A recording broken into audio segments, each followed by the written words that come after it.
기억이 없다던 한덕수 전 총리가 갑자기 윤석열 전 대통령으로부터 계엄 선포문을 받았다고 특검에 시인했습니다. 구속영장 청구될 위기에 몰리자 말을 바꾼 것으로 보입니다. 조혜영 기자의 단독 보도입니다. 한덕수 전 국무총리는 국민들이 지켜보는 가운데 계엄 당일 선포문을 본 적이 없다고 주장했습니다. 포고문은 있었습니까, 자리에 그러면? 저는 보지 못했습니다. 옷에 왜 있는지도 기억이 안 난다고 말했습니다. 해제 국무회의를 마치고 사무실로 출근을 해서 제 양복 뒷주머니에 있는 것을 알았습니다. 윤석열 전 대통령의 탄핵 심판정에서도 반복했습니다. 그 자리에서 받지 않았으면 받을 수 없는 문건 아니겠습니까?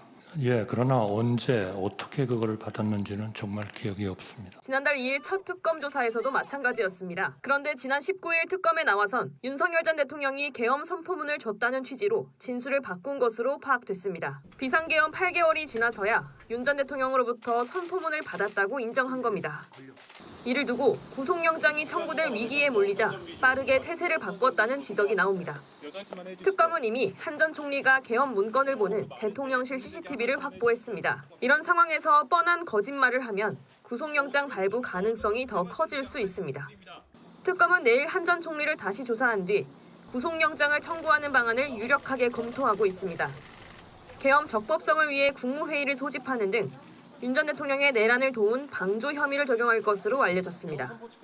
방조범은 주범의 절반 정도 처벌을 받는데 윤 전 대통령에게 적용된 내란 우두머리 혐의의 법정형은 무기징역 이상입니다. JTBC 조혜연입니다. 한덕수 전 총리는 줄곧 계엄 선포문을 받은 줄도 몰랐다는 취지로 주장해왔습니다. 이 해제 국무회의가 될 때까지는 전혀 인지를 하지 못했고 제 양복 뒷주머니에 있는 것을 알았습니다. 탄핵 심판에서도 그렇게 증언했습니다. 그 자리에서 받지 않았으면 받을 수 없는 문건 아니겠습니까?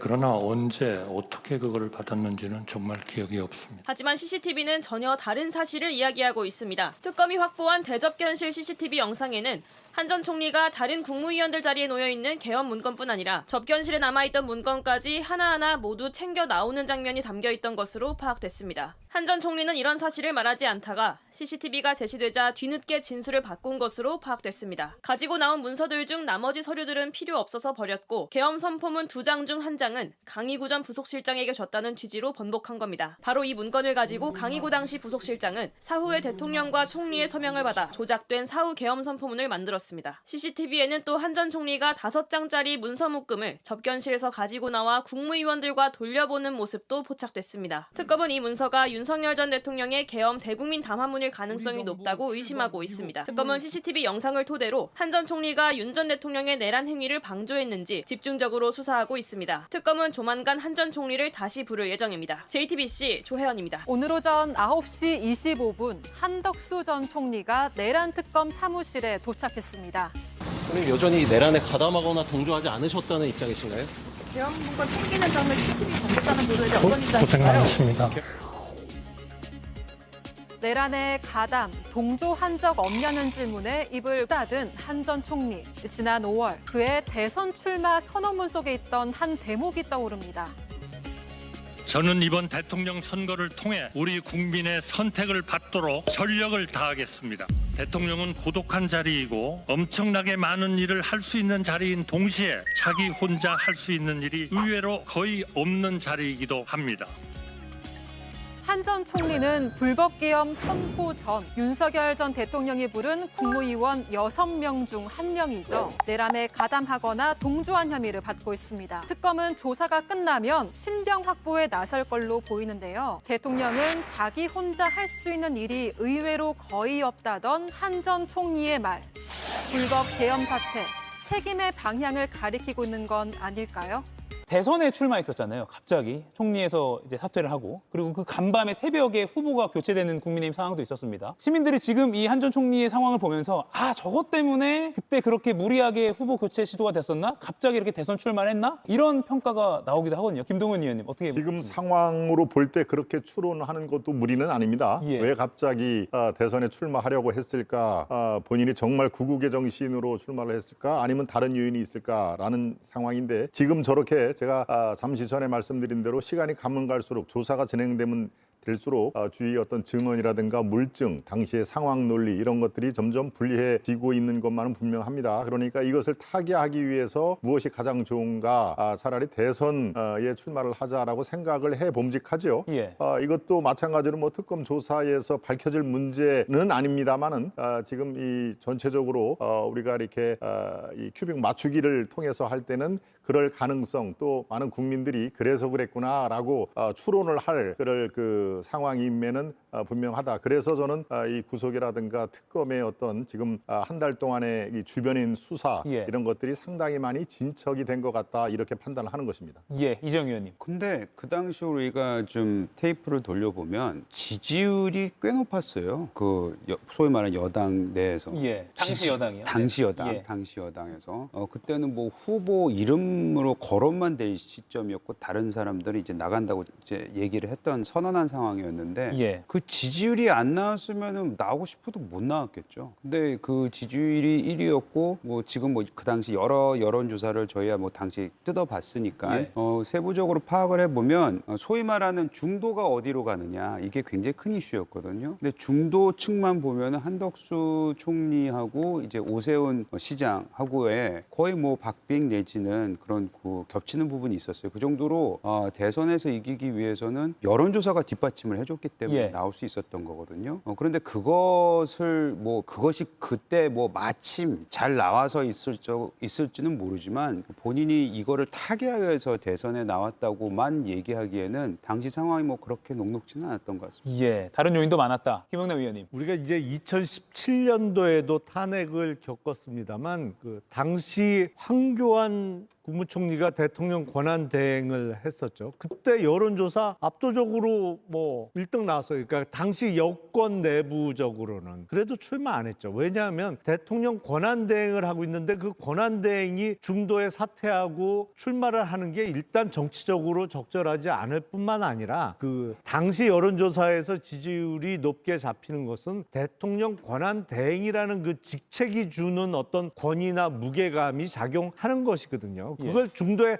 사퇴하고 실제로 출마를 하는 순간에 거품처럼 충분히 꺼질 수 있는 지지율입니다. 근데 한덕수 전 총리는 그때 대통령 권한 대행 자리를 중도에 사퇴하고 출마를 했어요. 그리고 나서 뭐 말도 안 되는 우여곡절을 많이 겪었으면서 결국에 최종적으로 본 후보도 되지 못했습니다만 평소에 한덕수 총리가 보여주던 어떤 오랜 공직자로서의 어떤 그 자세로 본다고 하면 이해하기 참 어려운 출마였거든요. 근데 지금 보면 확실히 본인이 어떤 법적인 리스크가 워낙 크다 보니까 그걸 해소할 수 있는 유일한 방법이 대권 주자가 되고 뭐 운이 좋아서 당선이 되면 모든 사법적 리스크가 없어지는 것을 기대했던 것이 아닌가라고밖에 생각이 안 됩니다. 예, 김정 의원님. 공직생활 50년을 했는데 본인이 지금 소위 저질러 놓은 일이 얼마나 문제가 된다는 것은 본능적으로 알았을 것 같고요. 그다음에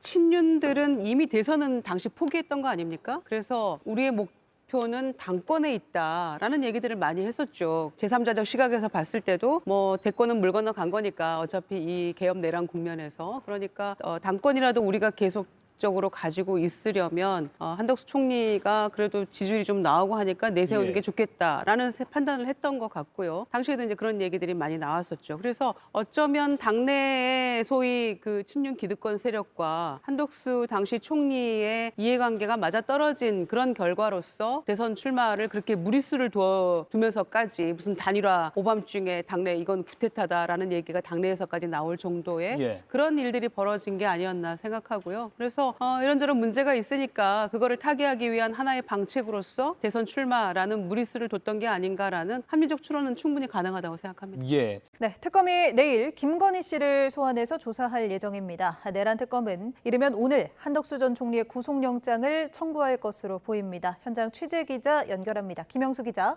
네, 김건희 특검 사무실 앞입니다. 네, 김건희 씨가 내일은 특검에 출석하는 거죠? 네, 김건희 씨가 건강 문제로 한 차례 소환 조사 연기를 요청한 만큼 내일은 조사가 진행될 걸로 보입니다. 특검은 내일은 건진법사 청탁 의혹의 남은 부분을 조사할 걸로 예상됩니다. 다만 김 씨가 구속된 이후로는 특검에 나와 줄곧 진술을 거부하고 있어서 내일도 비슷한 조사 흐름이 이어질 걸로 예상됩니다.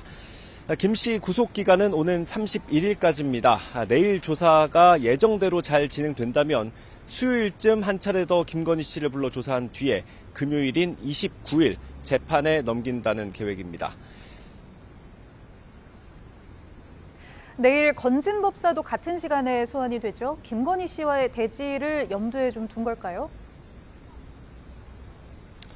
그렇게 보긴 어려울 것 같습니다. 알선수재 등의 혐의로 지난 21일 구속된 건진법사 전성배 씨는 바로 다음 날 첫 조사가 예정돼 있었는데 건강상의 이유로 불출석 사유서를 내서 조사가 내일 오전 10시로 연기됐습니다. 전 씨와 김건희 씨 모두 조사 일정이 한 차례씩 연기된 데다 두 사람의 진술이 엇갈리는 것도 아니라서 내일 당장 대질 가능성은 작습니다. 다만 전 씨가 구속 전 피의자 신분을 포기할 때 자신 때문에 여러 사람이 고초를 겪는다고 언급하면서 심경에 변화가 있는 것처럼 보인 건 앞으로 특검 수사의 변수가 될 수 있습니다. 하지만 특검 내부적으로는 건진법사 입장에 변화가 없을 것으로 보는 시각이 많습니다. 네, 이어서 내란 특검 상황도 좀 알아보겠습니다. 곧 한덕수 전 총리에 대한 신병 확보에 나설 것 같은 분위기죠. 네, 현재까지 파악된 기류로 보면 이르면 오늘 구속영장을 청구할 걸로 보입니다. 특검은 헌법상 국무총리 직위가 대통령의 첫 번째 보좌 기관인 만큼 대통령의 위헌, 위법한 명령을 막을 최후의 보루라고 강조하고 있습니다. 국무총리는 물론이고 다른 국무위원도 대통령의 결정을 따르기만 하는 게 아니라 잘못된 건 견제할 의무가 있다는 겁니다. 하지만 한덕수 전 총리는 위헌적인 비상계엄 선포 직전에 모든 상황을 눈앞에서 보고도 방조했다는 게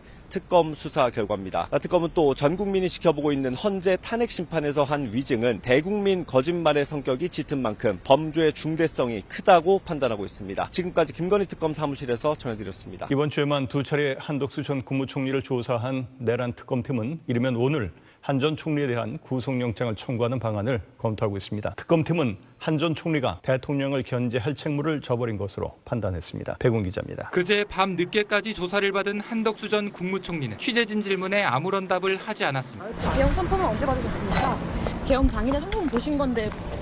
이번 주에만 두 차례 한 전 총리를 불러 30시간 가까이 조사한 특검팀은 곧바로 신병 확보를 위한 검토 작업에 돌입했습니다. 특검팀은 윤석열 전 대통령의 불법 계엄 선포와 관련해 한 전 총리가 헌법상 국무총리의 책무를 저버렸다고 판단하고 있습니다. 대통령을 보좌하며 권한 남용을 견제할 마땅한 의무가 있지만 이를 지키지 않았다는 겁니다. 특검팀은 특히 계엄 선포 직전 정족수 11명이 채워지자마자 2분 남짓 만에 끝난 국무회의에 주목했습니다. 특검팀은 이는 계엄 선포를 막기 위해 회의 소집을 건의했다는 한 전 총리 주장과 배치되는 정황이자 한 전 총리가 계엄 선포를 사실상 방조하며 절차적 정당성 확보를 도운 근거로 보고 있습니다. 특검팀은 한 전 총리가 헌법재판소와 국회에서 계엄 선포문을 받거나 본 적 없다고 말했다가 최근 조사 과정에서 진술을 번복한 위증 혐의도 무겁게 보고 있습니다. 특검팀은 앞서 한 전 총리가 국무회의 직후 이상민 전 장관과 계엄 관련으로 보이는 문건을 두고 11분 동안 이야기하는 영상을 확보했습니다. 특검팀 관계자는 위증의 동기가 중요하다며 형사 책임을 피하고 파면을 막기 위한 것 아니겠느냐고 설명했습니다. 특검팀은 내부 검토를 마치는 대로 이르면 오늘 한 전 총리에 대한 구속영장을 청구할 것으로 보입니다. SBS 백운입니다. 총리를 2번 역임했고요. 45년 공직자라고 수식어가 붙는 한덕수 전 총리입니다. 그런데 이제 구속 기로에 설 가능성이 매우 높은 상황입니다. 개인적으로 인연이 있으세요? 뭐 좀 있죠. 미국 대사할 때도 봤고.